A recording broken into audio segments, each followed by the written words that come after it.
Good evening and welcome back to our question and answer series for Anash.org. We're going to get to some questions we got regarding Hanukkah, since tonight is the first day of Hanukkah. Question: my husband won't be in town the first 2 days of Hanukkah. Can my son light the Manoeuvre for us, or should I light the Hanukkah candles? So the question is, if the father is not home and there is a boy on the bar mitzvah, should he light the Manoeuvre or the mother should light the Manoeuvre? And the answer is, the mother should light the Manoeuvre and not the child, since he's a cotton, he's on the bar mitzvah. Because since Mevir Shechanorach Saf Siman Tufresh Ein Hai, that the child could not be moitze a person which is an adult. Now, even a child which is a gila chinuch, so you have to be mechanech him to do a mitzvah, which is about 6 years old. Still, he cannot be moitze an adult. See Mishnah Berurah Sivkut Yid Gimel in Kaf HaChaim Aschavov. So therefore, the mother, which is mechiv to light candles, she should light candles, and not the child, which is a cotton. Question: does a man that is alone light the Shabbos candles himself? Can he light the Hanukkah candles after the Shabbos candles, since he is not Makabel Shabbos by candle lighting? It's a very good question. We know that Erev Shabbos we light first the Hanukkah candles, and only afterwards we light the Shabbos candles. Why is it like that? So the Rishonim say, because if you are going to light the Shabbos candles first, it is Shabbos already, because after lighting the Shabbos candles, the women are Makabel Shabbos. So once it's Shabbos already, you should not light afterwards the Hanukkah candles. So the question here is, since we know that a man which lights the candles on Shabbos is not Makabel Shabbos through lighting the candles, can he light first the candles of Shabbos and then only afterwards light the Hanukkah candles? And the answer is no, because although he's not Makabel Shabbos by lighting the Shabbos candles, this was the way how Chazal were kavaya, that you should first light the Hanukkah candles and only afterwards the Shabbos candles. And therefore, even though the man is not Makabel Shabbos by lighting the Shabbos candles, he should first light the Hanukkah candles and only afterwards light the Shabbos candles. And the same will go also to a lady which lights the Shabbos candles and makes a tanai that she doesn't want to be Makabel Shabbos. Still, you first light the Hanukkah candles, because that is the sider, the way, the order which Chazal said that you should do it on a regular basis, since the lady is Makabel Shabbos by Night Shabbos. So even in a way where she's not Makabel Shabbos or he's not Makabel Shabbos, you still do first Night Hanukkah and only afterwards Night Shabbos. Question: should we refrain from giving out chocolate coins on Shabbos for the children, since he has letters or pictures in the chocolate? And the answer is, we spoke already regarding this inyan in the Shir number 21 regarding eating Jack and Jill cookies. And then we said, and the same will go also to this Shaila, that the Alter Rebbe in Simon Shim Mem Siv Dalad writes that Medivre Sofra Midrabonon, a person should not break a cake which has on top of it letters, oisius, although his kavan is only to eat it, but since you're breaking the letters, it's still considered moichek, erasing. In Shabbos there's a problem, a isser of erasing. So the Alter Rebbe writes, only when you have a cake or you have anything, food, and on top, you put on top of it a piece of chocolate, or you put on top of it lettuce, that you shouldn't break it. But when it's made, the actual cake is made in a form of a letter, or even it's not the whole cake in the form of the leather. The bottom part, let's say, is square or round, and on top the actual cake is in a shape of a leather, and it's one piece. That's not a problem according to the Alter Rebbe in Halacha Shabbos Shiyim Mem. And therefore, regarding your question, you have a chocolate which on top has a picture of a Manoeuvre or a leathers.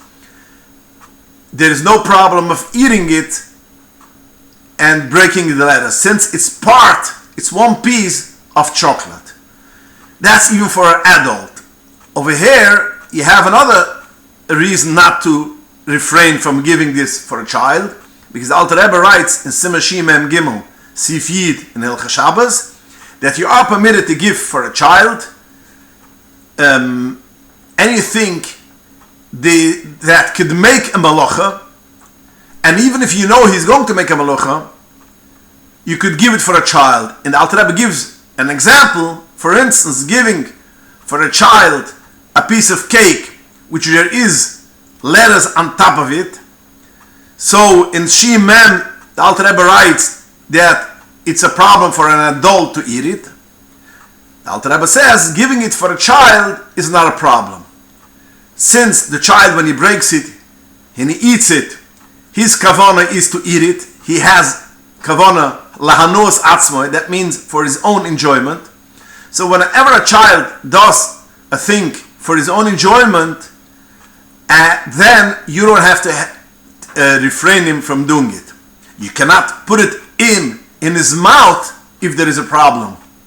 That means if you have a cake which on top there is letters, which Alter Rebbe writes that an adult should not eat it, you cannot take such a piece of cake, slice it and give it in to the mouth of a child, because you're doing it b'yadayim. But giving him the cake and he should himself eat it, even letters which is on top of a cake, you don't have to refrain from giving it for a child. So regarding your question, that the chocolate is made in the leather of a Manoeuvre or letters, now giving for a child, in any case you have no issue. But in this case, even for an adult will be not a problem, because it's part of a piece of chocolate. Question: I have a bottle of oil that was left uncovered. Is it allowed to use for lighting the Manoeuvre? Yes, it's permitted to use, and not only it's permitted to use lighting the Manoeuvre, it's also permitted to eat it. Because although it was left uncovered, and there is a halacha that if you have some kind of liquid which was uncovered, it's called gili. It was uncovered and you shouldn't eat it or drink it. But the Mishnah, Masechtes Trumas, Peirik Ches Mishnah Dalet writes, only 3 kinds of liquid has a problem of gili, which is wine, water, and milk. So only these 3, if you left it open, it goes into the problem of gili. All other liquids does not have a problem of gili. So when you have oil which was left uncovered overnight, or for a while, a period of time, you could eat the oil, and you could eat it, and you could also, of course, you could light the Manoeuvre with that oil. It's no problem. Question: thank you, Rabbi, for getting me to daven every day through your shiurim, and it changed my life to the better. Now that Hanukkah approaches, and I'll have to be in class early, and have no time to say Hallel. Are women mechiv to say Hallel on Hanukkah? And if yes, can I say it during the day when I have some time, or has to be said right after Shmoyne Esrei? First of all, thank you for thanking me and giving me the knowledge that I know that people are listening and trying to do what is right according to Halacha. And I heard, by the way, from countless women that they started davening and it made a big difference in their whole day. So thank you for letting me know. Now to your question. are they mechiyev to say Hallel. We know that women are mechiyev b'nairas Chanukah, to light the Manoeuvre of Chanukah. Why? So the Gemara says, Sha'af hem hoyi b'oisa hanes. Also the women were part of the Nes. So therefore, since they were part of the Nes, they have to light the Manoeuvre, which is part of praising Hashem for making us the Nes. So since they are mechiyev to light the Manoeuvre because they were a part of the Nes, one of the things which Chazal also said and were masakin that we should do on Chanukah to praise Hashem for the Nisim which He did was Hallel, to say Hallel and say Allah Nisim. So since they were part of the Nes, so Bapashtas, women are also mechiyev to say Hallel because they are also part of the Nes. The same as Purim, women are mechiyev to listen to the Megillas Esther because they are also with the same reason, because they were all part of the Nes. So Chanukah, Bapashtas, the same way as they're mechiyev of lighting the Manoeuvre, they should be mechiyev also in saying Hallel and saying Allah Nisim. But actually, the women which do not daven every day, we don't see that they should say Hallel. So we have to know why it is it. And the Achroinim struggle with this question. Why is it? In this Dai Chemet, Asifas Dinam, Mareches Chanukah, Simantes Osbeis, has a long piece and trying to give all kind of reasons why we see some women do not say Hallel on Chanukah. And he gives a couple of reasons and he pushes it off. He said that's not the right reason and that's not the reason. And the end he says, Ulai, maybe the reason is that when they say Allah Nisim, that means when they say at least by bench Allah Nisim, that's enough to be a part of Hallel V'Hidur, and that's enough. So therefore, although they don't daven, they don't say Hallel, when they say Allah Nisim, that should be enough, and that's why they don't say Hallel. He says Ulai, maybe, and is not comfortable with this reason too. And this reason answers only women which wash every day. What is if a lady does not wash for bread and doesn't say Allah Nisim? So they don't say Hallel. So we see already the poskim struggle. Why is it that women do not say, some women do not say Hallel? I don't have a clear answer, and therefore I would say that women should say Hallel. Because Afhem Hoi Bois Anes, and all the reasons which they try to say, they themselves say that's not a good reason. So a person which washes every day and says Allah Nisim, Bedoichik, B'shas Atchak, we could rely on this answer of the Daichemet. But a person which does not wash on Chanukah should say Hallel. And Bachlal, yes, you should take the time and say Hallel. Now the question is, if you don't have time to say it in the morning because you have to be in class early, could you say it Hallel during the day when you have time? Yes. You could say Hallel whenever, because Kol Hayoim Kosher LaHallel. All day is the time for Hallel. It's not a practical thing to do, because once you don't say it right after davening, you might forget. But halachically, if a person cannot say Hallel right after Shemoneh Esrei, and he will have time during the day to say Hallel, he could say Hallel with a bracha, Hallel Sholeh with a bracha, and that is even a likit chila. Follow-up questions from last week regarding, you spoke of broken bones in chicken. Rabbi Yankov Gansberg, Olav Shulam, the Shoichet in Milan, Italy, said that the Chabad Shoichet, when he makes the Achize before the Shchita, checks for broken bones. If he did it, if he said he did it, I assume that they were doing it there in Milan, Italy. But I could say, from being in a couple of shecht houses, slaughterhouses, which they shecht chicken, and no shoichet checks the chicken before he picks up the chicken and he makes the achiza. A matter of fact, no shoichet in the commercial shecht houses does not pick up the chicken at all. The goy holds the chicken and the shoichet only makes the achiza and shechts it. So therefore, it would have been a nice thing to do what Rabbi Gansberg said, that the shoichet should check for broken bones, but practical matter, today's day at least, they don't do it.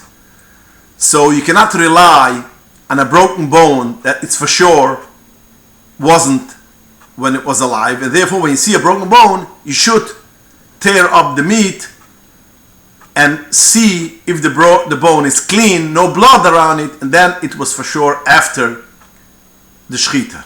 And if it has blood around, you shouldn't eat it because it might be it happened when it was alive and it might be treif.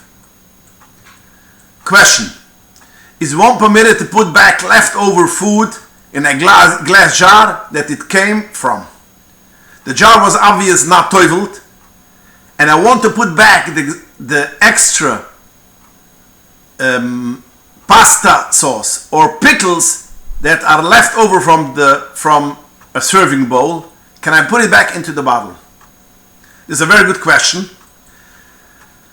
In previous year we spoke that a jar which the company puts in pickles which is not toiveled, that you could use it as long you don't have to bring the jar and right away spill the contents and toivel it, because as long as you didn't finish the bottle, it is still part of the first using. Now the question is, if you took out some stuff, some pickles, could you put it back after finishing your meal, the leftovers, because now you're using it a second time and you want to use it for more than once, do you need to toivel it?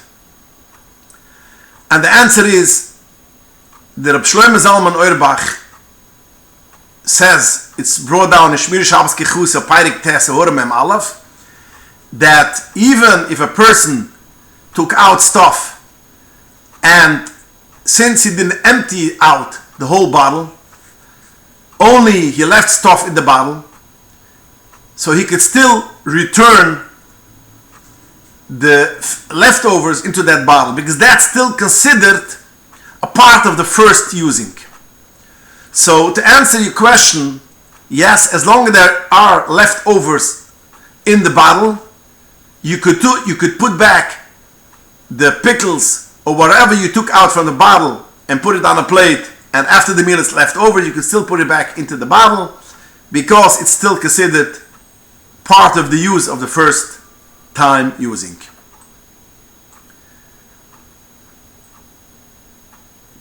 Question: when I put on tefillin and I hear someone making a bracha on tefillin, I must answer umain. Do I have to say al mitzvahs tefillin again on the shorosh?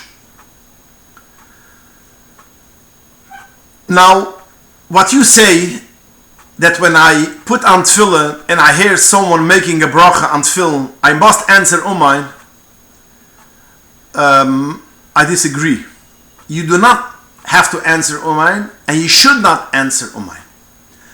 Now we know that the Alter Rebbe writes in Siddur that when a person puts on tefillin shaliyad, and after putting on tefillin shaliyad he hears kaddish or kedusha, he should answer. He's allowed to answer umain. He's allowed to answer kedusha. And the Rebbe writes in a Geras HaKodesh that not only he's allowed to answer, he should answer kaddish and kedusha. So you assume that the same will also go if a person hears someone else making a bracha on tefillin, that you should answer umain. And Bachlal, you assume it goes on all the brachas which a person answers, you should answer umain. And the answer is no, it's not correct. It's not pashut, at least. der Rebbe Kiva Eiger writes in der Agus der Rebbe Kiva Eiger Simach of Ches. He brings from Shal Shashivas Pune Meiris Chaylik Aleph Simon Nintes that if a person hears someone else making a bracha am Tefillin while he holds between Tefillin Shel Yad and Tefillin Shel Rosh, he is permitted to answer Umain. Why? Because this Umain is an mitzvah Tefillin.